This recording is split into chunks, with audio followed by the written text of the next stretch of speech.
ಕರ್ತನಲ್ಲಿ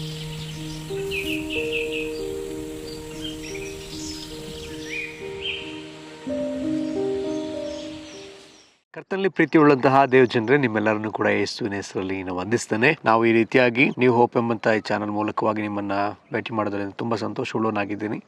ಈ ದಿವಸವೂ ಸಹ ನಾವು ಆತ್ಮಿಕ ಬೆಳವಣಿಗೆಗಿರ್ತಕ್ಕಂತಹ ತಡೆಗಳ ಕುರಿತಾಗಿ ನಾವು ಧ್ಯಾನಿಸೋಣ. ಕಳೆದ ವಾರದಲ್ಲಿ ನಾವು ಆತ್ಮಿಕ ಬೆಳವಣಿಗೆಗಿರ್ತಕ್ಕಂತಹ ತಡೆಗಳಲ್ಲಿ ವಿಶೇಷವಾಗಿ ನಾವು ನೋಡ್ಕೊಂಡ್ವಿ. ಏನು ತಡೆ ಅನ್ನೋದನ್ನು ನಾವು ನೋಡ್ಕೊಂಡು, ಕಳೆದ ವಾರದಲ್ಲಿ ಸಹ ನಾವು ನೋಡಿದ ಒಂದು ವಿಷಯ ಅರಿವಿಲ್ಲದ ಒಂದು ಪರಿಸ್ಥಿತಿ, ಕ್ರಿಸ್ತನ ಕುರಿತಾದ ಅರಿವಿಲ್ಲದ ಪರಿಸ್ಥಿತಿ, ಆತನ ವಾಕ್ಯದ ಕುರಿತಾದ ಅರಿವಿಲ್ಲದ ಒಂದು ಪರಿಸ್ಥಿತಿ, ತಂದೆಯ ಹೃದಯದ ಅರಿವಿಲ್ಲದ ಒಂದು ಪರಿಸ್ಥಿತಿಯೇ ಆತ್ಮೀಕ ಬೆಳವಣಿಗೆಗೆ ಒಂದು ದೊಡ್ಡ ತಡೆಯಾಗಿದೆ ಅನ್ನೋದನ್ನು ನಾವು ಕಳೆದ ವಾರದಲ್ಲಿ ನಾವು ನೋಡ್ಕೊಂಡ್ವಿ. ಸರಿ, ಇದನ್ನು ಮತ್ತೊಂದು ವಿಷಯವಾಗಿ ನಾವು ನೋಡಲಿಕ್ಕಿರ್ತಕ್ಕಂಥ ಒಂದು ವಿಚಾರ ಏನಂತ ಹೇಳಿದ್ರೆ, ಈ ಆತ್ಮಿಕ ಬೆಳವಣಿಗೆಗೆ ತಡೆಯಾಗಿರುವಂಥ ಮತ್ತೊಂದು ವಿಷಯ ಏನಂತ ಹೇಳಿದ್ರೆ, ನಮ್ಮಲ್ಲಿರ್ತಕ್ಕಂಥ ಅಶಿಸ್ತು, ಶಿಸ್ತಿಲ್ಲದ ಪರಿಸ್ಥಿತಿಯೇ ದೊಡ್ಡ ತಡೆಯಾಗಿದೆ. ಯಾಕೆಂದರೆ ದೇವರು ನಮ್ಮಲ್ಲಿ ಯಾವಾಗಲೂ ಶಿಸ್ತನ್ನು ಬಯಸುವ ಕರ್ತನು. ಎಲ್ಲಿ ಶಿಸ್ತಿದೆಯೋ ಅಲ್ಲಿ ಕರ್ತನು ಕಾರ್ಯವನ್ನು ಮಾಡುವ ಆತನಾಗಿದ್ದಾನೆ. ಪ್ರಾರಂಭದಲ್ಲಿ ನಾವು ನೋಡುವಾಗ ಆದಿಕಾಂಡ 1ನೇ ಅಧ್ಯಾಯದಲ್ಲಿ ಭೂಮಿಯು ಕ್ರಮವಿಲ್ಲದೆಯೂ ಬರಿದಾಗಿ ಇತ್ತು ಎಂಬುದಾಗಿ ನಾವು ನೋಡ್ತೀವಿ. ಆದಿಕಾಂಡ 1ನೇ ಅಧ್ಯಾಯದ 2ನೇ ವಚನದಲ್ಲಿ ಭೂಮಿಯು ಕ್ರಮವಿಲ್ಲದೆಯೂ ಬರಿದಾಗಿ ಇತ್ತು, ಆದಿ ಸಾಗರದ ಮೇಲೆ ಕತ್ತಲಿತ್ತು, ದೇವರಾತ್ಮವು ಜಲಸಮೂಹಗಳ ಮೇಲೆ ಚಲಿಸುತ್ತಿದ್ದನು ಎಂಬುದಾಗಿ. ಸೊ ಕ್ರಮವಿಲ್ಲದ ಪರಿಸ್ಥಿತಿ ಸರಿಪಡಿಸೋದಕ್ಕೋಸ್ಕರವಾಗಿಯೇ ದೇವರಾತ್ಮನು. ಈಗ ಕ್ರಮಪಡಿಸಲ್ಪಟ್ಟ ನಂತರದಲ್ಲಿ ನಾವು ನೋಡ್ತೀವಿ 3ನೇ ವಚನದಲ್ಲಿ, ಆಗ ದೇವರು ಬೆಳಕಾಗಲಿ ಅನ್ನಲು ಬೆಳಕಾಯಿತು. ಸೊ ಹಾಗಿದ್ರೆ ಪ್ರಿಯರೇ, ದೇವರು ಒಂದು ಹೊಸ ಕಾರ್ಯವನ್ನು ನಮ್ಮ ಜೀವನದಲ್ಲಿ ಮಾಡಬೇಕನ್ನೋದಾದರೆ, ಅಥವಾ ನಾವು ಆತ್ಮಿಕವಾಗಿ ಬೆಳೀಬೇಕಂತ ಹೇಳಿದ್ರೆ, ಆತ್ಮಿಕವಾದ ಬೆಳವಣಿಗೆ ಅಂತ ಹೇಳಿದ್ರೆ ನಾವು ಕ್ರಿಸ್ತನಂತ ಆಗುವುದೇ, ಆತನ ಸಾರೂಪ್ಯವುಳ್ಳವರಾಗಿ ಮಾರ್ಪಡುವುದೇ, ಆತನ ಹೋಲಿಕೆಗೆ ಸರಿಯಾಗಿ ನಾವು ಮಾರ್ಪಡುವಂಥದ್ದೇ ಆಗಿದೆಯಲ್ಲ. ಹಾಗಿದ್ರೆ ನಾವು ಬೆಳಿಬೇಕಂತ ಹೇಳಿದ್ರೆ ನಮಗೆ ಶಿಸ್ತು ಅವಶ್ಯಕತೆ ಇದೆ. ನಾವು ನೋಡೋದಾದ್ರೆ ಎಲ್ಲ ಕ್ಷೇತ್ರಗಳಲ್ಲಿಯೂ ಶಿಸ್ತು. ಚಿಕ್ಕ ಮಕ್ಕಳನ್ನ ಶಿಸ್ತುಪಡಿಸಿ ಅವ್ರಿಗೆ ಹೇಳ್ಕೊಡ್ತಾರೆ, ಶಿಕ್ಷೆ ಕೊಡ್ತಾರೆ, ಶಿಸ್ತು ಪಡಿಸ್ತಾರೆ. ಹೀಗೆ ಓದಬೇಕು, ಇದೇ ರೀತಿಯಲ್ಲಿ ಇರಬೇಕು, ಇದನ್ನೇ ಬರಿಬೇಕು, ಹೀಗೆ ಬರಿಬೇಕು, ಇಷ್ಟೇ ಬರಿಬೇಕು, ಇದೇ ಥರ ಪ್ರತಿ ದಿವಸ ಅವರಿಗೆ ಒಂದು ಸಮಯ, ನಿಗದಿತ ಸಮಯವನ್ನು ಇಟ್ಟಿದ್ದಾರೆ. ಶಾಲೆಯ ಸಮಯ ಇದೆ, ಅದಾದ ನಂತರ ಟ್ಯೂಷನಿಗೆ ಬಂದಮೇಲೆ ಅದಕ್ಕೊಂದು ಸಮಯ. ಮಕ್ಕಳನ್ನ ಚಿಕ್ಕ ವಯಸ್ಸಿನಲ್ಲೇ ಶಿಸ್ತುಪಡಿಸ್ತಾರೆ.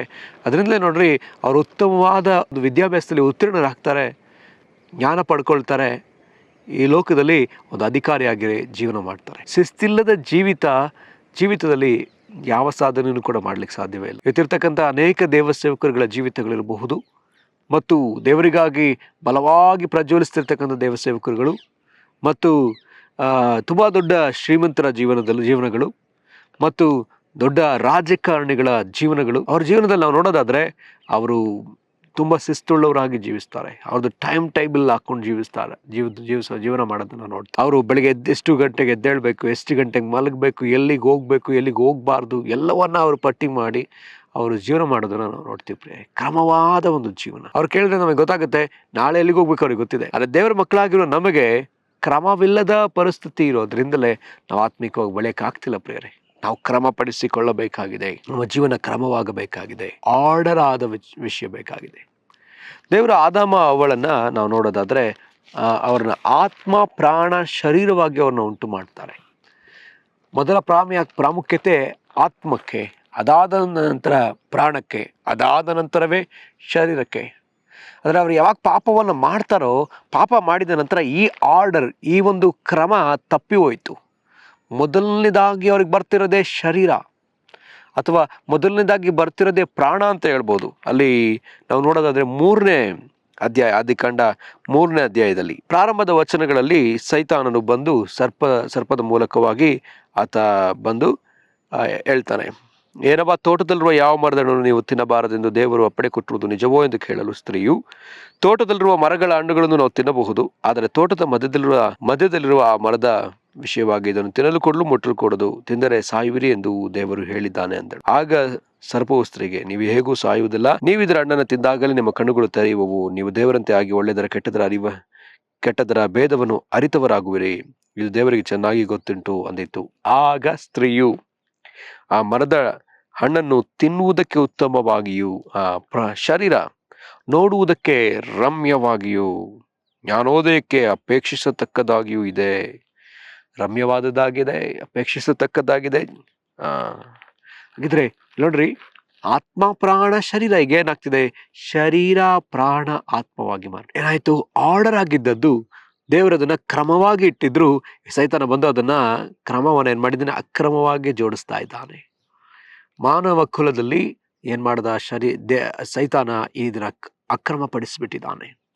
ಆವತ್ತಿನಿಂದ ಇವತ್ತಿನವರೆಗೂ ಇದು ಕ್ರಮವಿಲ್ಲದ ಪರಿಸ್ಥಿತಿಯಾಗಿ ಕಾಣಿಸ್ತಾ ಇದೆ.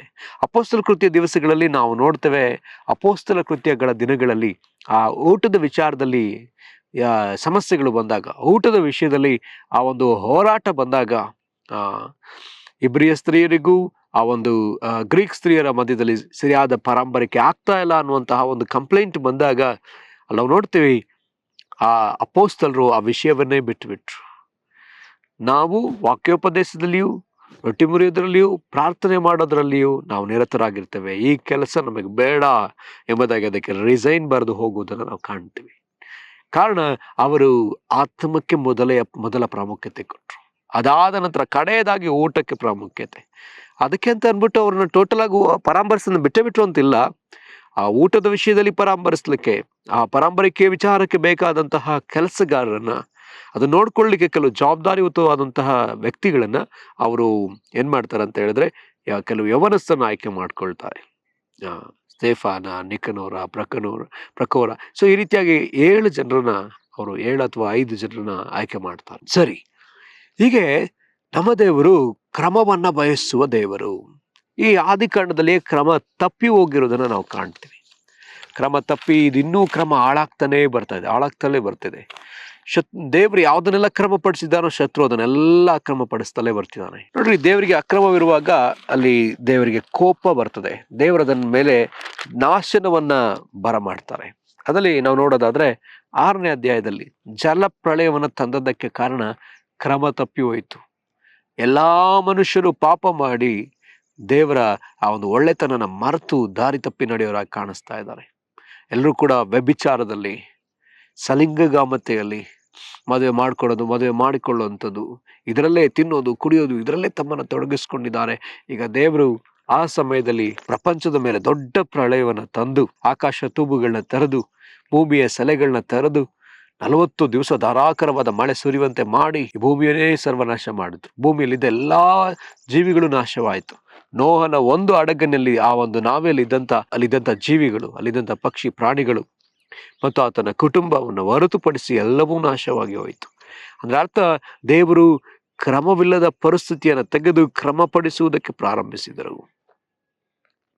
ನಂತರ ನೋಹನಿಗೆ ಆ ನೀರೆಲ್ಲ ಕಡಿಮೆ ಆದ ನಂತರ ತಿರುಗಿ ದೇವರು ಆಜ್ಞೆ ಮಾಡ್ಕೊಳ್ತಾರೆ, ಸಮಾಧಾನದ ಒಡಂಬಡಿಕೆ ಮಾಡ್ಕೊಳ್ತಾರೆ.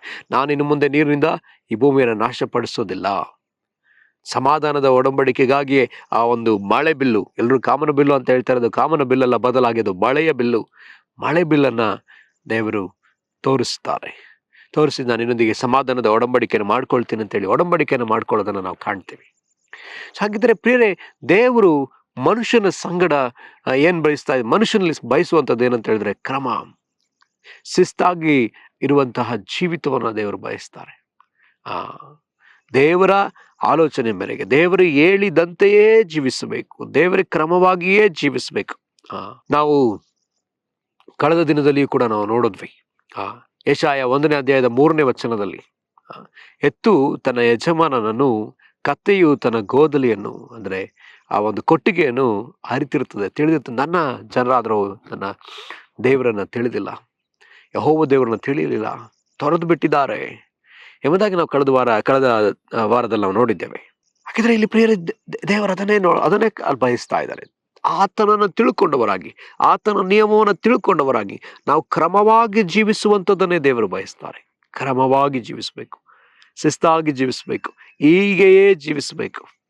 ಯೆರೆಮೀಯನ ಪ್ರವಾದನೆ ಗ್ರಂಥದಲ್ಲಿ ಕೂಡ ನಾವು ನೋಡುತ್ತೀವಿ, ಆ ಬಕ್ಕ ಪಕ್ಷಿಗೆ ಆಕಾಶದಲ್ಲಿ ಹಾರಾಡಬೇಕು, ಯಾವಾಗ ಮನೆ ಒಳಗಡೆ ಬರಬೇಕು, ಯಾವಾಗ ಹೊರಗೆ ಹೋಗ್ಬೇಕು, ಎಲ್ಲ ಪಕ್ಷಿಗಳಿಗೂ, ಕೊಕ್ಕರೆಗೆ, ಪಕ್ಷಿಗೆ, ಎಲ್ಲಾ ಪಕ್ಷಿಗಳಿಗೂ ಯಾವಾಗ ಗೂಡಿನೊಳಗಡೆ ಹೋಗ್ಬೇಕು, ಯಾವಾಗ ಗೂಡಿಂದ ಹೊರಗಡೆ ಹೋಗ್ಬೇಕು ಅನ್ನೋದದ್ದು ಗೊತ್ತಿದೆ. ಆದ್ರೆ ನನ್ನ ಜನರಿಗೂ ಅರಿವು ಇಲ್ಲ.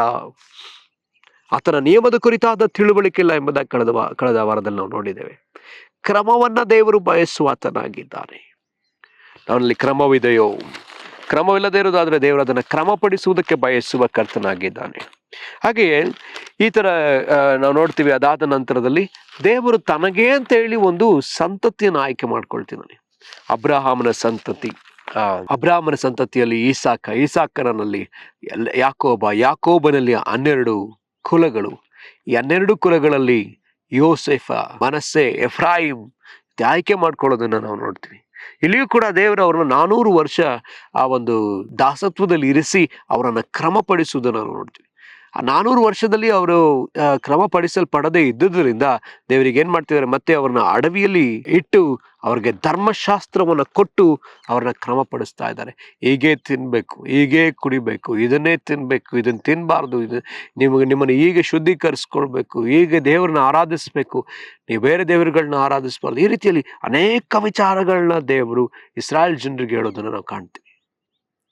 ಪ್ರೇರಾಗಿದ್ರೆ ಈ ದಿವಸ ನಾವು ನಮ್ಮನ್ನ ಬೈಬಲ್ ನೋಡುವಾಗ ನಾವು ಅನೇಕ ವಿಷಯಗಳನ್ನ ನಾವು ನೋಡ್ಲಿಕ್ಕೆ ಸಾಧ್ಯ. ವಿಮೋಚನಾ ಕಾಂಡದ ಕಡೆಯ ಅಧ್ಯಾಯದ ಕಡೆಯ ವಚನ ಹೀಗೆ ಹೇಳ್ತದೆ, ಅದನ್ನ ನಾವು ನೋಡಿಕೊಳ್ಳೋಣ. ದೇವರು ಮೋಶೆಗೆ ಆಜ್ಞಾಪಿಸಿದ್ದೆಲ್ಲವನ್ನ ಮೋಶೆ ಮಾಡಿ ಮುಗಿಸಿದ್ದಾನೆ. ಆಗ ಏನಾಯ್ತಂತೆ, ನಾವು ಅದನ್ನ ತೆಗೆದುಕೊಳ್ಳೋಣ. ವಿಮೋಚನಾ ಕಾಂಡ 40ನೇ ಅಧ್ಯಾಯ 33ನೇ ವಚನದಿಂದ, ಗುಡಾರಕ್ಕೂ ಯಜ್ಞವೇದಿಗೂ ಸುತ್ತಲೂ ಅಂಗಳದ ಆವರಣವನ್ನು ಎತ್ತಿ ನಿಲ್ಲಿಸಿ ಅಂಗಳದ ಬಾಗಿಲಿಗೆ ಪರದೆಯನ್ನು ಹಾಕಿದನು. ಹೀಗೆ ಮೋಶೆ ಆ ಕೆಲಸವನ್ನೆಲ್ಲ ಮುಗಿಸಿದನು. 34ನೇ ವಚನ, ಆಗ ಮೇಘವು ದೇವದರ್ಶನದ ಗುಡಾರವನ್ನ ಮುಚ್ಚಿತ್ತು, ಯೆಹೋವನ ತೇಜಸ್ಸು ಗುಡಾರವನ್ನು ತುಂಬಿತು. ಎಷ್ಟು ಸ್ಪಷ್ಟವಾಗಿ ಬರೆಯಲ್ಪಟ್ಟಿದೆ ನೋಡಿದ್ರ. ಹಾಗಿದ್ರೆ ಮೋಶೆ ತಾನು ಮಾಡಬೇಕೆಂದಿದ್ದ ಕೆಲಸವನ್ನ ಮಾಡಿ ಮುಗಿಸಿದ್ದಾನೆ. ಮುಗಿಸಿರೋದ್ರಿಂದಲೇ ಅಲ್ಲೇನಾಯ್ತು, ದೇವರ ಮಹಿಮೆ ಆ ಸ್ಥಳವನ್ನ ತುಂಬಿಕೊಳ್ತು. ಬೇರೆ ಆಗಿದ್ರೆ ದೇವರು ಕ್ರಮಪಡಿಸಬೇಕಾದ ವಿಚಾರಗಳನ್ನ ಅವರು ಅಂದುಕೊಂಡಿರ್ತಕ್ಕಂಥ ವಿಷಯವನ್ನ ನಾವು ಮಾಡಿ ಮುಗಿಸುವಾಗ್ಲೇ ಏನಾಗ್ತಿದೆ, ದೇವರ ಸ್ಥಳಕ್ಕೆ ಬರುವ ಆತನಾಗಿದ್ದಾನೆ. ಮೋಶೆಗೆ ಹೇಳಿದ ಎಲ್ಲ ಕೆಲಸವನ್ನ ಮೋಶೆ ಪರಿಪಕ್ವವಾಗಿ ಮಾಡಿ ಮುಗಿಸಿದ್ದಾನೆ. ಅದಕ್ಕೆ ನಾವು ನೋಡ್ತೀವಿ ಅಲ್ಲಿ ದೇವರ ಮೇಘ. ಮುಂದೆ ವಚನ ತುಂಬಾ ಚೆನ್ನಾಗಿದೆ. ಮೇಘವು ದೇವದರ್ಶನದ ಗುಡಾರದ ಮೇಲೆ ನೆಲೆಯಾಗಿರುವುದರಿಂದಲೂ ಯೆಹೋವನ ತೇಜಸ್ಸು ಗುಡಾರದೊಳಗೆ ತುಂಬಿಕೊಂಡಿರುವುದರಿಂದಲೂ ಮೋಶೆ ಗುಡಾರದಲ್ಲಿ ಹೋಗಲಾರದೇ ಇದ್ದನು. ಗುಡಾರದೊಳಗಡೆ ಯೆಹೋವನ ತೇಜಸ್ಸು, ಕರ್ತನ ತೇಜಸ್ಸು ತುಂಬಿಕೊಂಡಿದೆ. ಅಲ್ಲಿ ಹೋಗ್ಲಿಕ್ಕೆ ಸ್ಥಳನೇ ಇಲ್ಲ. ಆತನು ಪರಿಪೂರ್ಣವಾಗಿ ತುಂಬಿಕೊಂಡಿದ್ದಾನೆ. ಮೋಶೆಗೂ ಕೂಡ ಸ್ಥಳವಿಲ್ಲದ ಹಾಗೆ ದೇವರು ತುಂಬಿಕೊಂಡಿದ್ದಾನೆ. ಕ್ರಮವುಳ್ಳ ಜೀವಿತಗಳ ಒಳಗೆ ದೇವರು ಹೀಗೆ ಬರಲಿಕ್ಕೆ ಆತನು ಬಯಸ್ತಾ ಇದ್ದಾನೆ. 2026ನೇ ವರ್ಷದಲ್ಲಿ ದೇವರು ಹೀಗೆ ನಮ್ಮನ್ನ ತುಂಬಿಕೊಳ್ಳಬೇಕೆಂದು ಬಯಸುವ ಕರ್ತನಾಗಿದ್ದಾನೆ ಪ್ರಿಯರೇ. ಹಾಗಿದ್ಮೇಲೆ ಈಗ ನಾವು ನಮ್ಮನ್ನ ಕ್ರಮಪಡಿಸಿಕೊಳ್ಳಬೇಕು. ಹೇಗೆ ಇಲ್ಲಿ ಆ ಒಂದು ಗುಡಾರದಲ್ಲಿ ಇದ್ದಂಥ ಪ್ರತಿಯೊಂದೊಂದು ವಿಚಾರಗಳು ದೇವರು ಹೇಳಿದಾಗೆಯೇ ಕ್ರಮಪಡಿಸಲ್ಪಡಬೇಕಿತ್ತು. ಅವ್ರು ಹೇಳಿದಾಗ ಎಲ್ಲ ಕ್ರಮಪಡಿಸಲ್ಪಟ್ಟ ನಂತರ ಅಲ್ಲಿರ್ತಕ್ಕಂಥ ಮಂಜೂಷ ಪೆಟ್ಟಿಗೆ ಎಷ್ಟೇ ಅಳತೆ ಅದಾಗಿರ್ಬೇಕು, ಇಂಥದ್ದೇ ಆಗಿರ್ಬೇಕು, ಇಂಥ ಮರವನ್ನು ಉಪಯೋಗಿಸ್ಬೇಕು, ಅದ್ರ ಮೇಲೆ ಚಿನ್ನವನ್ನ ಇದೇ ರೀತಿಯಲ್ಲಿ ಹಾಕ್ಬೇಕು, ಅದ್ರ ಮೇಲೆ ಇರ್ತಕ್ಕಂಥ ಆಕಾರಗಳು ಹೀಗೆ ಇರಬೇಕು, ಅಲ್ಲಿರ್ತಕ್ಕಂಥ ರೊಟ್ಟಿಯ ಮೇಜ್ ಹೀಗೆ ಇರಬೇಕು, ಅಲ್ಲಿರ್ತಕ್ಕಂಥ ಧೂಪವೇದಿ ಹೀಗೆ ಇರಬೇಕು, ಅಲ್ಲಿರ್ತಕ್ಕಂಥ ಯಜ್ಞವೇದಿ ಹಾಗೆ ಇರಬೇಕು, ಅಲ್ಲಿರ್ತಕ್ಕಂಥ ಆ ಒಂದು ಬಲಿಪೀಠ ಇದೇ ರೀತಿಯಲ್ಲಿ ಇರಬೇಕು, ಇಷ್ಟೇ ಅಳತೆ, ಇಷ್ಟೇ ಎತ್ತರ, ಇಷ್ಟೇ, ಇಂಥದ್ದೇ, ಇಂಥ ಮರವೇ, ಇಂಥ ಚರ್ಮ, ಇಂಥ ಬಟ್ಟೆ, ಇಂಥ ಕಲ್ಲುಗಳು, ಇಂಥ ಅರಳುಗಳು, ಅದನ್ನೇ ಉಪಯೋಗಿಸ್ಬೇಕಂತ ಹೇಳಿ ಕರ್ತನು ಯಾಕೆ ಸ್ಪೆಸಿಫಿಕ್ ಆಗಿ ಬರೆಸಿಟ್ಟಿದ್ದಾನೆ? ಕಾರಣ, ನಿರ್ದಿಷ್ಟವಾಗಿ ಬರೆಸಿಟ್ಟಿರುವುದಕ್ಕೆ ಕಾರಣ ಇಷ್ಟೇ. ಇದು ಒಂದು ನಮಗೆ ಒಂದು ಛಾಯೆ ಆಗಿದೆ, ಒಂದು ನೆರಳಾಗಿ ನಮಗೆ ಇದನ್ನು ಕೊಡಲ್ಪಟ್ಟಿದೆ. ಕಾರಣ ಇದರಂತೆ ನಾವು ಜೀವಿಸಬೇಕು. ದೇವರಿಗೆ ನಮ್ಮ ವಿಷಯದಲ್ಲಿ ನಿಯಮಗಳಿದೆ. ಹೀಗೆ ಜೀವಿಸ್ಬೇಕು, ಇದನ್ನೇ ಮಾಡ್ಬೇಕು. ಅದಕ್ಕೆ ನೋಡ್ರಿ, ನಮ್ಮೊಬ್ಬೊಬ್ಬರು ಜೀವನದಲ್ಲಿ ದೇವರು ಒಂದು ಚಿತ್ತವನ್ನು ಇಟ್ಟಿದ್ದಾರೆ. ನಾವು ಅದನ್ನು ಅರ್ಥಕೊಳ್ಬೇಕು. ನನ್ನ ಜೀವನದಲ್ಲಿ ದೇವರೇ ನಿನ್ನ ಚಿತ್ತ ಏನು? ನನ್ನ ಜೀವನದಲ್ಲಿ ದೇವರೇ ನಿನ್ನ ಚಿತ್ತ ಏನು? ನಿನ್ನ ಉದ್ದೇಶ ಏನು? ನೀನು ಕೊಟ್ಟಿರೋ ದರ್ಶನ ಏನು ಎಂಬುದಾಗಿ ನಾವು ತಿಳಿದು ಜೀವಿಸುವವರಾದ್ರೆ ನಾವು ಆತ್ಮಿಕವಾಗಿ ಬೆಳೀತಾ ಹೋಗ್ತೇವೆ. ಹಾಗೆ ನಾವು ಮುಂದೆ ಇನ್ನು ಅನೇಕ ವಿಷಯಗಳನ್ನ ನಾವು ನೋಡೋದಾದ್ರೆ ತುಂಬಾ ವಿಷಯಗಳು ಬರೆಯಲ್ಪಟ್ಟಿದೆ ನೋಡಿ. ಇದೆಲ್ಲವೂ ಕೂಡ ಅಷ್ಟೇ. ಯಾಜಕ ಕಾಂಡ, ಅರಣ್ಯ ಕಾಂಡ, ಧರ್ಮೋಪದೇಶ ಕಾಂಡ ಎಲ್ಲವೂ ಯಾಕೆ? ಕ್ರಮಪಡಿಸಿಕೊಳ್ಳುವುದಕ್ಕೆ. ಇಸ್ರಾಯೇಲ್ಯರು ತಮ್ಮನ್ನು ಕ್ರಮಪಡಿಸಿಕೊಳ್ಳುವುದಕ್ಕೋಸ್ಕರವಾಗಿ ಎಲ್ಲವನ್ನು ಬರೆಸಿಕೊಟ್ರು. ಪ್ರವಾದಿಗಳು ಯಾಕೆ? ಕ್ರಮಪಡಿಸಿಕೊಳ್ಳುವುದಕ್ಕೋಸ್ಕರ. 1ನೇ ಅರಸಲ್ಲಿ ನಾವು ನೋಡುವುದಾದ್ರೆ ಅಲ್ಲಿ 17ನೇ ಅಧ್ಯಾಯದಲ್ಲಿ ಅಲ್ಲೊಬ್ಬ ಪ್ರವಾದಿ, ನಮ್ಮೆಲ್ಲರಿಗೆ ಗೊತ್ತಿರುವಂತಹ ಒಬ್ಬರು ಪ್ರವಾದಿ. ಯಾರ ಪ್ರವಾದಿ? ಏಲಿಯಾ. ಆ, ಎಲಿಯ ಈ ಪ್ರವಾದಿಗೆ ಒಂದು ದೊಡ್ಡ ಸವಾಲು ಬರ್ತದೆ. ನಾವು ಅದನ್ನ ಅರಿತವರಾಗಿದ್ದೀವಿ. 19ನೇ ಅಧ್ಯಾಯದಲ್ಲಿ ಒಂದು ದೊಡ್ಡ ಸವಾಲು ಎಲಿಯನು ಎಲಿಯನ ಕುರಿತಾಗಿ ನಾವು ನೋಡ್ತಾ ಬರ್ತೀವಿ. ಎಲಿಯನ ಕುರಿತಾಗಿ ನಾವು ನೋಡುವಾಗ ಎಲಿಯನಿಗೆ ಒಂದು ದೊಡ್ಡ ಸವಾಲು. ಎಲ್ಲಿ ಅಂತ ಹೇಳಿದ್ರೆ ಆ ಒಂದು ಕಾರ್ಮೇಲ್ ಬೆಟ್ಟದ ಮೇಲೆ ಆತನ ಒಂದು ಸವಾಲು. ಏನದು ಸವಾಲು? ಬಾಳನ ದೇವರು ದೇವರು, ಎಲಿಯನ ದೇವರು ದೇವರು. ಪರೀಕ್ಷಿಸಲ್ಪಡ್ತಾ ಇದೆ. ಬೆಳಗ್ಗಿಂದ ಸಂಜೆವರೆಗೂ ಅವರೆಲ್ಲರೂ ಕೂಡ ಕೂಗ್ಕೊಳ್ತಾ ಇದ್ದಾರೆ, ಅರ್ಚ್ಕೊಳ್ತಾ ಇದ್ದಾರೆ, ಬಾಳನೆ ಬಾಳನೆ ಎಂಬುದಾಗಿ. ಅವರಿಟ್ಟಿದಂತ ಆ ಒಂದು ಯಜ್ಞವೇದಿಯ ಮೇಲೆ ಮಾಂಸವನ್ನು ಇಟ್ಟು ಆ ಒಂದು ಕಟ್ಟಿಗೆನೆಲ್ಲ ಇಟ್ಟು ಅದು ಕೂಗ್ತಾ ಇದ್ದಾರೆ. ಬೆಂಕಿ ಬರುತ್ತಾ? ಸಂಜೆವರೆಗೂ ಬರಲಿಲ್ಲ. ಆದರೆ ಎಲಿಯನು ಅದೆಲ್ಲವನ್ನ ಕೆಡವಿ, ಅವರ ಯಜ್ಞವೇದಿಯನ್ನೆಲ್ಲ ಕೆಡವಿ ತೆಗೆದು ಹಾಕಿ ತಿರುಗಿ ಆತ ಹೊಸ ಹುಟ್ಟು ಕಲ್ಲುಗಳನ್ನ ತಂದು ಅದನ್ನು ಜೋಡಿಸಿ, ಕಟ್ಟಿಗೆಗಳನ್ನ ಅದರ ಮೇಲೆ ಜೋಡಿಸಿ, ನಂತರದಲ್ಲಿ ಅದರ ಮೇಲೆ ಮಾಂಸವನ್ನು, ಹೋರಿಗಳನ್ನ ಕಡಿದು ಅದರ ಮೇಲೆ ಮಾಂಸಗಳನ್ನ ಇಟ್ಟು ಅದರ ಮೇಲೆ ನೀರನ್ನು ಒಯ್ದು ಈಗ ಆತ ದೇವರ ಬಳಿಯಲ್ಲಿ ಪ್ರಾರ್ಥಿಸ್ತಾನೆ. ಎಲ್ಲವನ್ನ ಕ್ರಮಪಡಿಸಿದ್ದಾನೆ, ಎಲ್ಲವನ್ನ ಕ್ರಮಪಡಿಸಿದ್ದಾನೆ. ಹಾಗಿದ್ರೆ ಈ ದಿವಸ ನಮ್ಮ ಯಜ್ಞವೇದಿಗಳು ಕ್ರಮಪಡಿಸಲ್ಪಡಬೇಕು. ಇನ್ನು ಬಾಳನ ಯಜ್ಞವೇದಿಗಳೇ ಇವೆಯೋ ಅಥವಾ ನನ್ನ ಯಜ್ಞವೇದಿ ಇದೆಯೋ? ಕುಟುಂಬ ಯಜ್ಞವೇದಿ ಅದು ಎಲಿಯನ ಯಜ್ಞವೇದಿ. ಎಲಿಯನು ದೇವರ ನಾಮವನ್ನು ಮಹಿಮೆಪಡಿಸುವುದಕ್ಕೋಸ್ಕರ ಕಟ್ಟಿದ ಆ ಯಜ್ಞವೇದಿ. ಬೈಬಲ್ ಉದ್ದಕ್ಕೂ ನಾವು ನೋಡ್ತೀವಿ ಯಜ್ಞವೇದಿ ಯಜ್ಞವೇದಿ, ದಾವಿದ ಯಜ್ಞವೇದಿ, ಸೌಲ ಯಜ್ಞವೇದಿ, ಅಬ್ರಾಮ ಯಜ್ಞವೇದಿ. ಅಬ್ರಾಹ್ಮನು ಪ್ರತಿ ಕಾಲಗಳಲ್ಲಿ ಆ ಯಜ್ಞವೇದಿಯನ್ನು ಕಟ್ತಾ ಇದ್ದ. ಮತ್ತೆ ನೋಹನು ಯಜ್ಞವೇದಿಯನ್ನು ಕಟ್ಟಿದ. ನೀರು ನಿಂತು ಹೋದ ಮೇಲೆ, ನೀರೆಲ್ಲ ಒಣಗಿ ಹೋದ ಮೇಲೆ ಆತ ಯಜ್ಞವೇದಿಯನ್ನು ಕಟ್ಟಿ ದೇವರಿಗೆ ಆತನ ಸ್ತೋತ್ರ ಸಲ್ಲಿಸ್ತಾ. ಹೀಗೆ ಸತ್ಯವೇದದ ಉದ್ದಕ್ಕೂ ಯಜ್ಞವೇದಿಗಳನ್ನ ನಾವು ನೋಡ್ತೀವಲ್ಲ. ಹಾಗಿದ್ರೆ ನಮ್ಮ ವೈಯಕ್ತಿಕವಾದ ಯಜ್ಞವೇದಿಗಳು ಕಟ್ಟಬೇಕಂದ್ರೆ ವೈಯಕ್ತಿಕವಾದ ಪ್ರಾರ್ಥನಾ ಯಜ್ಞವೇದಿ ದೇವರಿಗೆ ಬೇಕಾಗಿದೆ. ವೈಯಕ್ತಿಕವಾದ ಆ ಒಂದು ಸ್ತುತಿಯ ಯಜ್ಞವೇದಿ ದೇವರಿಗೆ ನಾವು ಸಲ್ಲಿಸಬೇಕಾಗಿದೆ. ಹಾಗಿದ್ರೆ ಪ್ರಿಯರೇ, ನಾವೇ ದಿವಸ ನಮ್ಮ ಯಜ್ಞವೇದಿಗಳು ಸರಿಯಾಗಿವೆಯೋ? ವೈಯಕ್ತಿಕವಾದ ಯಜ್ಞವೇದಿ, ಕುಟುಂಬ ಯಜ್ಞವೇದಿ, ನಮ್ಮ ಸಭೆಯ ಯಜ್ಞವೇದಿ ದೇವರ ಮುಂದೆ ಸರಿಯಾಗಿ ಕ್ರಮವಾಗಿದೆಯೋ? ಅದು ಹುಟ್ಟುಕಲ್ಲುಗಳಿಂದ, ಅದು ಕಟ್ಟಿಗೆಯಿಂದ ಜೋಡಿಸಲ್ಪಟ್ಟು, ಅದು ಪೂರ್ಣಾಂಗವಾದ ಆ ಒಂದು ಪಶುವಿನಿಂದ ಅದು ಒದಿಸಲ್ಪಟ್ಟಂತ ಯಜ್ಞವೇದಿ ಆಗಿದೆಯೋ? ದೇವರ ನಿಯಮಕ್ಕೆ ತಕ್ಕಂತಹ ಯಜ್ಞವೇದಿ ನಮ್ಮ ಯಜ್ಞವೇದಿ ಆಗಿದೆಯೋ? ಇದು ಅತಿ ಮುಖ್ಯವಾದದ್ದು. ನಮ್ಮನ್ನು ಕ್ರಮಪಡಿಸಿಕೊಳ್ಳಬೇಕಾದದ್ದು, ನಮ್ಮನ್ನ ಅಥವಾ ಶಿಸ್ತುಪಡಿಸಿಕೊಳ್ಳಬೇಕಾದದ್ದು. ನಮ್ಮಲ್ಲಿರ್ತಕ್ಕಂಥ ಅಶಿಸ್ತು ಅಥವಾ ಅಕ್ರಮ ದೇವರಿಗೆ ಇಷ್ಟವಿಲ್ಲ. ಆದರೆ ದೇವರು ನಮ್ಮನ್ನು ಕ್ರಮಪಡಿಸಿಕೊಳ್ಳುವಾಗ ಸಂತೋಷವುಳ್ಳವನಾಗಿದ್ದಾನೆ. ಆತನು ಶೀಘ್ರದಲ್ಲಿ ಉತ್ತರವನ್ನು ಕೊಡುವ ಆತನಾಗಿದ್ದಾನೆ. ಸಹೋದರನೇ, ಸಹೋದರಿಯೇ, ನಿನ್ನ ಅನೇಕ ಪ್ರಾರ್ಥನೆಗಳು ಉತ್ತರ ಸಿಗ್ಲಿಲ್ಲ ಎಂಬುದಾಗಿ ನೀನು ಆಲೋಚಿಸ್ತಾ ಇದ್ದೀಯೋ? ಅದಕ್ಕಿಂತ ಮುಂಚಿತವಾಗಿ ನಿನ್ನ ಯಜ್ಞವೇದಿ, ನಿನ್ನ ಪ್ರಾರ್ಥನಾ ಜೀವನವನ್ನು ಕ್ರಮಪಡಿಸಿಕೋ. ನಿನ್ನ ವೈಯಕ್ತಿಕವಾದ ಪ್ರಾರ್ಥನಾ ಜೀವನ, ನಿನ್ನ ಕುಟುಂಬ ಪ್ರಾರ್ಥನೆ ಜೀವನ ಸರಿಪಡಿಸ್ಕೋ. ಕರ್ತನ ಮುಂದೆ ಪ್ರತಿಷ್ಠೆ ಪಡಿಸ್ಕೋ. ಇಲ್ಲ ಕರ್ತನೆ, ನಾನು ಇನ್ನು ಮುಂದೆ ಇಷ್ಟು ತಾಸು ನಿನ್ನ ಸಮ್ಮುಖದಲ್ಲಿ ಕುಳಿತುಕೊಳ್ತೇನೆ, ಇಷ್ಟು ಹೊತ್ತಿಗೆ ನಾನು ಬರ್ತೇನೆ, ನಾನು ನಿನ್ನ ವಚನಗಳನ್ನು ಧ್ಯಾನಿಸ್ತೇನೆ ಎಂಬುದಾಗಿ ಪ್ರತಿಷ್ಠೆ ಪಡಿಸಿಕೋ. ತಿರುಗಿ ಪ್ರತಿಷ್ಠೆ ಪಡಿಸಿಕೋ. ಕರ್ತನ ಮುಂದೆ ಪ್ರತಿಷ್ಠೆ ಪಡಿಸಿಕೊಳ್ಳುವುದಾದ್ರೆ ಕರ್ತನು ತಾನೇ ನಿನ್ನ ಯಜ್ಞವೇದಿಯ ಮೇಲೆ ತನ್ನ ಬೆಂಕಿಯನ್ನು ತರ ಮಾಡಿ ನಿನ್ನ ಪ್ರಾರ್ಥನೆಗಳಿಗೆ ಉತ್ತರ ಕೊಡುವ ಆತನಾಗಿದ್ದಾನೆ. ಹಾಗೆ ಮುಂದೆ ನಾವು ನೋಡ್ತಾ ಹೋಗುವುದಾದ್ರೆ ಅನೇಕ ವಿಚಾರಗಳಿವೆ. ಮುಖ್ಯವಾಗಿ ನಾವು ನೋಡೋದಾದ್ರೆ ಯೇಸು ಕ್ರಿಸ್ತನ ಜೀವನದಲ್ಲಿ ಯೇಸು ಸ್ವಾಮಿ ಯೋಹಾನ ಬರೆದ ಸುವಾರ್ತೆ 6ನೇ ಅಧ್ಯಾಯದಲ್ಲಿ ಅನೇಕ ಜನರಿಗೆ 5,000 ಗಂಡಸರಿಗೆ, ಅಲ್ಲಿ 5,000 ಗಂಡಸರೇ ಹೊಟ್ಟೆ ತುಂಬ ತಿಂದು ಇನ್ನೂ ಮಿಕ್ಕುವಷ್ಟು, 5,000 ಗಂಡಸರು ಅಂದ್ರೆ 5,000 ಹೆಂಗಸರಿದ್ದಾರೆ. ಹೆಂಗಸರಿದ್ದಾರೆ ಅಂದ್ರೆ ಅಲ್ಲಿ ಮಕ್ಕಳಿದ್ದಾರೆ. ಆಲ್ಮೋಸ್ಟ್ ಒಂದು 20,000-25,000 ಜನ ಆ ಒಂದು ಬೆಟ್ಟದ ಬಳಿ ಇದ್ದಿರ್ಬೋದು. ನಾವು ನಿಂತಿರೋ ಈ ಸ್ಥಳನೂ ಕೂಡ ಇದು ಒಂದು ಬೆಟ್ಟದ ಬಯಲು. ಈ ಬಯಲು ಹೇಗಿದೆ ಗೊತ್ತಾ? ಈ ಒಂದು ಬಯಲಲ್ಲಿ ಆಲ್ಮೋಸ್ಟ್ ಈ ಜಾಗದಲ್ಲಿ ಅಷ್ಟೇ ಒಂದು 10,000-20,000 ಜನ ಕೂರುವಷ್ಟು ಸ್ಥಳ ಈ ಸ್ಥಳ. ನಂಗನಿಸ್ತದೆ ಸ್ವಾಮಿನೂ ಕೂಡ ಇಂಥ ಸ್ಥಳದಲ್ಲಿಯೇ ಇದ್ರು. ಇಂಥ ಸ್ಥಳದಲ್ಲಿ ಜನಗಳು ಕೂತಿದ್ರು. ಎಲ್ಲಿ ಬೇಕಲ್ಲೇ ಕೂತಿದ್ರು. ಯೇಸು ಬೆಟ್ಟದ ಮೇಲೆ ಕುಳಿತುಕೊಂಡು ಆತ ಮಾತಾಡ್ತಾ ಇದ್ದಾನೆ. ಮಾತಾಡ್ತಿದ್ದ ಸಂದರ್ಭದಲ್ಲಿ 3 ದಿನ ಕಳೆದೋದಾಗ ಈಗ ಯೇಸು ಹೇಳ್ತಾರೆ, ಅವ್ರಿಗೆ ಏನಾದ್ರು ಕೊಡ್ರಿ. ಅವ್ರ ಹತ್ರ ಶಿಷ್ಯರ ಹತ್ರ ಕೊಡ್ಲಿಕ್ಕೆ ಏನಿಲ್ಲ.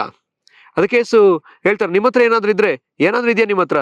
ಯಾರೋ ಒಬ್ರು 5 ರೊಟ್ಟಿ 2 ಮೀನು ತಂದುಕೊಟ್ಟ ಕೂಡಲೇ ಯೇಸು ಸ್ವಾಮಿ ಸ್ತೋತ್ರ ಮಾಡಿ ಅವ್ರಿಗೆ ಹಂಚಿಕೊಡ್ತಾ ಇದ್ದಾರೆ. ಹಂಚಿಕೊಡೋದಕ್ಕಿಂತ ಮುಂಚಿತವಾಗಿ ಯೇಸು ಒಂದು ಮಾತನ್ನ ಹೇಳ್ತಾರೆ.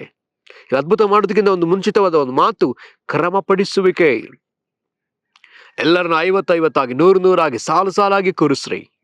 ಎಲ್ಲರೂ ಸಾಲಾಗಿ ಕೂರಿಸಲ್ಪಟ್ರು. ಆಗ ಅಲ್ಲಿ ಒಂದು ಅದ್ಭುತ. ಕಾನಾವೂರಿನ ಮದುವೆ ಮನೆಯಲ್ಲಿ ಒಂದು ಅದ್ಭುತ ನಡೆಯೋದಕ್ಕಿಂತ ಮುಂಚಿತವಾಗಿ ಅಲ್ಲಿ ಕ್ರಮಪಡಿಸಲ್ಪಡುವಿಕೆ.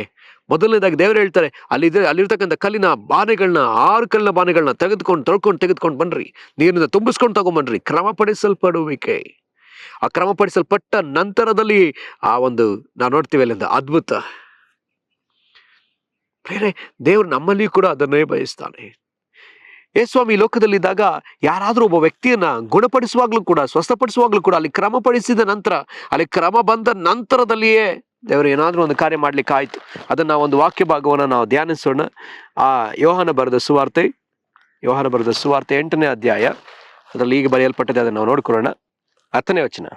ಯೇಸು ನೆಟ್ಟಗೆ ಕೂತುಕೊಂಡು ಆ ಸ್ತ್ರೀಯನ್ನೇ ಹೊರತು ಯಾರನ್ನೂ ನೋಡದೆ ಆಕೆಗೆ, ಅಮ್ಮ, ನಿನ್ನ ಮೇಲೆ ತಪ್ಪು ಹೊರಿಸುವವರು ಎಲ್ಲಿದ್ದಾರೆ? ನಿನಗೆ ಯಾರೂ ಶಿಕ್ಷೆಯನ್ನು ವಿಧಿಸಲಿಲ್ಲವೋ ಅಂದರು. ಯಾರೂ ವಿಧಿಸಲಿಲ್ಲ ಸ್ವಾಮಿ ಅಂದಳು. ಯೇಸು ಆಕೆಗೆ, ನಾನು ನಿನಗೆ ಶಿಕ್ಷೆ ವಿಧಿಸುವುದಿಲ್ಲ, ಹೋಗು, ಇನ್ನು ಮೇಲೆ ಪಾಪ ಮಾಡಬೇಡವೆಂದು ಹೇಳಿದನು. ಇಂಗ್ಲಿಷಲ್ಲಿ ತುಂಬಾ ಚೆನ್ನಾಗಿದೆ ಆಕೆಯ ಪ್ರತ್ಯುತ್ತರ. She said, "No one Lord." And Jesus said, "Neither do I command you, I condemn you. Go and from now on sin no more." ಇಲ್ಲಿ ತುಂಬಾ ಸ್ಪಷ್ಟವಾಗಿ ಬರೆಯಲ್ಪಟ್ಟಿದೆ. ಆಕೆ ಹೇಳಿದ್ಲು, "ನೋ ಒನ್ ಲಾರ್ಡ್." ಕನ್ನಡದಲ್ಲಿ ಯಾರು ವಿಧಿಸಲಿಲ್ಲ ಸ್ವಾಮಿ. ಅದರ ಅರ್ಥ, ಯಾರು ನನಗೆ ಶಿಕ್ಷೆಯನ್ನು ವಿಧಿಸಲಿಲ್ಲ ಕರ್ತನೆ, ಸ್ವಾಮಿ ಅಂತ ಇಲ್ಲಿ ಬರೆಯಲ್ಪಟ್ಟಿದೆ. ಕನ್ನಡ ಇಂಗ್ಲಿಷಲ್ಲಿ ಲಾರ್ಡ್ ಅಂತ ಬರೆಯಲ್ಪಟ್ಟಿದೆ. ಯಾರೆಲ್ಲ ಯೇಸುವನ್ನ ಕರ್ತನೆ ಎಂಬುದಾಗಿ ಕರೀತಾರೋ ಅವರಿಗೆ ರಕ್ಷಣೆ. ಇದನ್ನೇ ರೋಮಾಪುರ 10ನೇ ಅಧ್ಯಾಯದಲ್ಲಿ ನಾವು 10ನೇ ವಚನದಲ್ಲಿ ನಾವು ನೋಡ್ತೀವಿ. ಕರ್ತನೆ ಅಂತ ಕರೆಯುವಾಗ ನಮಗೆ ರಕ್ಷಣೆ. ಯೇಸುವನ್ನೇ ಕರ್ತನೆ ಅಂತ ಹೇಳಿ ಕರೆಯುವಾಗ 10ನೇ ಅಧ್ಯಾಯದ 9-10 ವಚನಗಳಲ್ಲಿ ಆತನ ಬಾಯಿಂದ ಆರೈಕೆ ಮಾಡುವ ಕರ್ತನೆ ಎಂಬುದಾಗಿ ನಾವು ರಕ್ಷಿಸಲ್ಪಡುತ್ತೇವೆ. ಈಕೆ ಅಲ್ಲಿ ರಕ್ಷಿಸಲ್ಪಟ್ಲು. ಈ ಕ್ರಮ ಯೇಸು ಕ್ರಿಸ್ತನಿಗೆ ಅವಶ್ಯಕತೆ ಇತ್ತು. ಹಾಗಿದ್ರೆ ನಮ್ಮೊಬ್ಬೊಬ್ಬರ ಜೀವಿತದಲ್ಲಿಯೂ ದೇವರು ಅದೇ ರೀತಿಯಲ್ಲಿ ಕ್ರಮಪಡಿಸಲ್ಪಡುವಿಕೆಯನ್ನು ಅವರು ಬಯಸ್ತಾ ಇದ್ರು. ಸಾಧ್ಯ ಆದ್ರೆ ಈ ಕ್ರಮಪಡಿಸಲ್ಪಡುವಿಕೆ ಕುರಿತಾದ ಇನ್ನೂ ಹೆಚ್ಚಾದ ವಿಚಾರವನ್ನು ನಾವು ಬರುವ ವಾರಗಳಲ್ಲಿ ನಾವು ಧ್ಯಾನಿಸಲಿಕ್ಕಿದ್ದೇವೆ. ನಾವು ಈ ಸಮಯದಲ್ಲಿ ನಾವು ಪ್ರಾರ್ಥನೆ ಮಾಡೋಣ. ನಮ್ಮನ್ನು ಒಪ್ಪಿಸಿಕೊಟ್ಟು ನಾವು ಕರ್ತನ ಮುಂದೆ ಕೇಳೋಣ, ಕರ್ತನೆ ನಮ್ಮನ್ನ ಕ್ರಮಪಡಿಸು. ಎಲ್ಲಿಯಾದ್ರೂ ನಿನ್ನ ನಿಯಮಕ್ಕೆ ವಿರುದ್ಧವಾಗಿ, ನಿನ್ನ ವಾಕ್ಯಗಳಿಗೆ ವಿರುದ್ಧವಾಗಿ, ನಿನಗೆ ವಿರೋಧವಾಗಿ ನಾನು ಜೀವಿಸ್ತಾ ಇರೋದಾದ್ರೆ ನಾನು ಅದನ್ನು ಸರಿಪಡಿಸ್ಕೊಳ್ತೀನಿ ಎಂಬುದಾಗಿ ನಾವು ಕರ್ತನ ಮುಂದೆ ಒಪ್ಪಿಕೊಂಡು ನಾವು ಈ ವರ್ಷದಲ್ಲಿ ಪ್ರಾರಂಭ ಮಾಡೋಣ. ನಾವು ಒಳ್ಳೆ ರೀತಿಯಲ್ಲಿ ಪ್ರಾರಂಭ ಮಾಡೋಣ. 2026 ಅನೇಕರು ಪ್ರಾರಂಭಿಸುವಂತಹ ಒಂದು ಹೊಸ ವಿಷಯಗಳನ್ನ ಪ್ರಾರಂಭಿಸುವಂತಹ ಸಮಯ. ಅನೇಕರು ಪ್ರಾರಂಭಿಸ್ತಾರೆ, ವರ್ಷದ ಪ್ರಾರಂಭದಲ್ಲಿಯೇ ಪ್ರಾರಂಭಿಸ್ತಾರೆ. ಸೊ ನಾವು ಕೂಡ ನಂಬಿಕೆಯಿಂದ ನಾವು ಪ್ರಾರಂಭ ಮಾಡೋಣ. ಇಲ್ಲ ಕರ್ತನೆ, ನಾನಿನ್ನು ಮುಂದೆ ಈ ರೀತಿಯಲ್ಲಿ ಬಾಳೋದಿಲ್ಲ, ಈ ರೀತಿಯಲ್ಲಿ ಜೀವಿಸೋದಿಲ್ಲ, ನಿನ್ನ ನಿಯಮಕ್ಕೆ ವಿರುದ್ಧವಾಗಿ ನಾನು ಜೀವನ ಮಾಡಲ್ಲ, ನಾನು ಸರಿಯಾಗಿ ಜೀವಿಸ್ತೀನಿ. ಪ್ರತಿಷ್ಠೆ ಪಡಿಸ್ಕೊಳ್ಳೋಣ. ಆತನ ಸಹಾಯ ಮಾಡ್ತಾನೆ, ಖಂಡಿತ ಆತ ಸಹಾಯ ಮಾಡ್ತಾನೆ. ನಾವು ನಂಬಿ ನಾವು ಪ್ರಾರ್ಥನೆಯೊಟ್ಟಿಗೆ ಈ ವರ್ಷವನ್ನು ನಾವು ಪ್ರಾರಂಭ ಮಾಡೋಣ. ಪ್ರಾರ್ಥಿಸೋಣ ಬನ್ರಿ. ಕರ್ತನೆ, ನಿನಗೆ ಸ್ತೋತ್ರ ಸಲ್ಲಿಸ್ತೇವೆ ಸ್ವಾಮಿ. ಕ್ರಮವನ್ನು ಬಯಸುವ ಕರ್ತನೆ, ಶಿಸ್ತನ್ನ ಬಯಸುವ ಕರ್ತನೆ, ನಮ್ಮನ್ನು ಶಿಸ್ತುಪಡಿಸಪ್ಪ, ನಮ್ಮನ್ನು ಶಿಸ್ತುಪಡಿಸಪ್ಪ. ಎಲ್ಲಿ ನಾವು ಕ್ರಮವಿಲ್ಲದವರಾಗಿದ್ದೇವೋ, ಎಲ್ಲಿ ನಾವು ಶಿಸ್ತಿಲ್ಲದವರಾಗಿದ್ದೇವೋ ಆ ಕ್ಷೇತ್ರದಲ್ಲಿ ಶಿಸ್ತುಪಡಿಸು. ಆದಿಯಲ್ಲಿ ನೀನು ತಿರುಗಿ ಎಲ್ಲವನ್ನ ಸೃಷ್ಟಿ ಮಾಡುವಾಗ ನೀನು ತಿರುಗಿ ಶಿಸ್ತುಪಡಿಸಿದ್ದಿ. ಭೂಮಿಯಲ್ಲಿ ಎಲ್ಲರೂ ಪಾಪ ಮಾಡಿದ್ರಿಂದ ಕರ್ತನೆ ಜಲಪ್ರಳಯವನ್ನು ತಂದು ಎಲ್ಲವನ್ನ ತಿರುಗಿ ಶಿಸ್ತುಪಡಿಸಿದ್ದಿ. ಕರ್ತನೆ, ಕರ್ತನೆ, ನಿನ್ನ ಜನರು ಪಾಪ ಮಾಡುವವರಾಗಿ ಕಾಣಲ್ಪಟ್ಟದ್ರಿಂದ ಅವರಿಗೆ 400 ವರ್ಷದ ಆ ಒಂದು ಗುಲಾಮತನದ ನಂತರದಲ್ಲಿಯೂ ಕೂಡ 40 ವರ್ಷ ಕರ್ತನ ಅಡವಿಯಲ್ಲಿ ಅವ್ರನ್ನ ವಾಕ್ಯಗಳೊಂದಿಗೆ, ಧರ್ಮಶಾಸ್ತ್ರದೊಂದಿಗೆ ಅವ್ರನ್ನ ಶಿಸ್ತುಪಡಿಸಿದ್ದಿ. ಕರ್ತನೆ, ಕರ್ತನೆ, ಶಿಸ್ತಿರುವ ಸ್ಥಳದಲ್ಲಿ ನೀನು ಇಳಿದು ಬರುವ ಮೋಶೆಯ ಗುಡಾರವನ್ನ ದೇವರೇ ನೀವು ಹೇಳಿದ ನಿಯಮದ ಪ್ರಕಾರ ಎಲ್ಲವನ್ನು ಶಿಸ್ತುಪಡಿಸಿದ ಮೇಲೆ ನೀವು ಆ ಗುಡಾರದ ಒಳಗೆ ಮೇಲೆ ಇಳಿದು ಬಂದಿದ್ದೀರಿ. ಅಪೊಸ್ತಲರು ಕರ್ತನೆ 10 ದಿವಸ ನಿನ್ನ ಸಮ್ಮುಖದಲ್ಲಿ ಕಾದಿದ್ದರಿಂದ ಅವರ ಮೇಲೆ ಪವಿತ್ರಾತ್ಮನ ಬಲವನ್ನು ಅನುಗ್ರಹಿಸಿದ್ದಿ. ಅವರು ತಮ್ಮನ್ನು ಶಿಸ್ತುಪಡಿಸಿಕೊಂಡ ನಂತರ ನೀನು ಅವರ ಮೇಲೆ ಬಂದವನಾಗಿದ್ದಿ. ಕರ್ತನೆ, ಪ್ರಕಟಣೆಯ ಪುಸ್ತಕದಲ್ಲಿ ಕೂಡ ಈಗಲೂ ಕೂಡ ನಮ್ಮನ್ನು ಶಿಸ್ತುಪಡಿಸುವುದಕ್ಕಾಗಿಯೇ ನೀನು ಆಜ್ಞೆಗಳನ್ನ ಕೊಟ್ಟಿದ್ದಿ.